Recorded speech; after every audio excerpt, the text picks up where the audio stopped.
السلام عليكم. وعليكم السلام. اخوي في عندك شجره مال زينه؟ موجود، بس هذا ما في موجود داخل السوق. انت دور ما في موجود.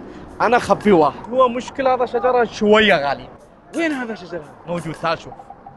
هذا شجرة. ما شاء الله. وشو اللي يميز هذه الشجره؟ هذا شجرة هو ما يريد ماي. ما يريد ماي، كيف يجي فوق هذا؟ سبحان الله، هذا شجرة ما في سمسم شجرة ثانية، هو يوقف. شوف شمس يجي فوق، ماي ما يريد تحت، شوف شمس يجي فوق.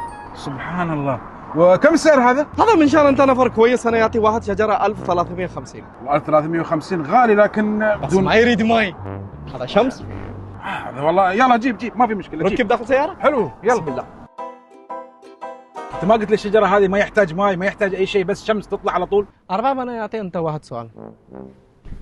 أنت مسلم؟ الحمد لله اني مسلم. الحمد لله. أنت في صديق مال أنت يجي موت، أنت كلام ليش يجي موت هذا؟ ليش أنت يجي كافر؟ أنت يريد أنت يجي كافر؟ يا حبيبي ايش دخل كافر؟ انت نصاب. انت قلت لي الشجره هذه يحتاج شمس بس ما يحتاج ماي، فلوسي ترجع اليوم.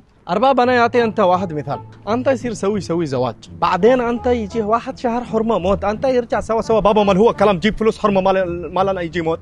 ما يجي هذا شكل، هذا كله قدر عند رب العالمين. والله قنعني المثل هذا. أرباب ما في خوف، أنا أعطي واحد سيم هذا، أنا أخبي واحد. أنت تعال شيل سوي دعاء إن شاء الله ما يجي موت. يلا. والله أنت رقم واحد، على طول صدق.